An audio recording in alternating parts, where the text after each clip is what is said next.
Like when we're little and these things happen, we start to build a bit of a cage. So when we have those messages of you attract what you are, how do we change what we are or who we are or what we are drawing from? Because I can write down, I would like $1 million. And there's so much activation inside me that goes, ooh, that just sounds scary and uncomfortable. And what do we do with that? I'm probably going to screw that up. I've screwed up every other big chunk of money I ever got. Blah, blah, blah, blah, blah, blah, blah, blah, blah, right? Those neural pathways. When we are moving in a direction in our lives that aren't true to who we really are, and that recording that just keeps playing and the responses that keep coming up that are based in that old stuff, this is where we get an opportunity to tackle that, to challenge that, to see what's actually there. So even in our creation focus, we can be really aware of what's coming up. So for me, if I write down, I would like to have $1 million. If I look at, okay, I'm going to write that out. I'm going to write that out in my bank account. Then I can see what's coming up. There's going to be a lot of activation around that. I know that. There's an opportunity to start to release and soften any of those restrictive areas of self-protection. It's like when we're little and these things happen, we start to build a bit of a cage, a bit of a network of areas that are just not safe.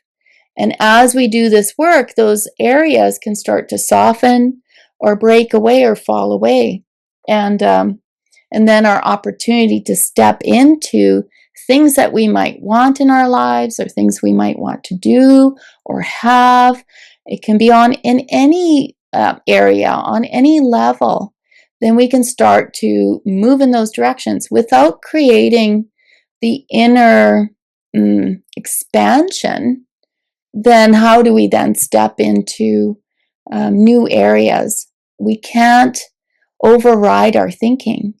And I think a lot of the approach is think your way through it, think your way out of it, think your way into a new thought, think yourself into a new, better feeling thought.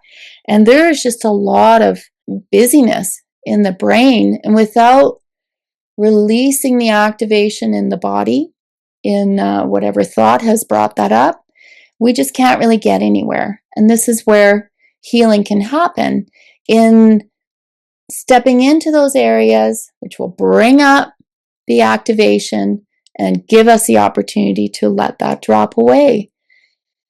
For the day-to-day, what that does is we can start to look at the situations we're entering into and go, wonder what that's about. It feels a little weird, a little funky, and what happens after a while, unless it's really something that impacts you in a big way, but you start to see some of that old thinking like in little thought bubbles.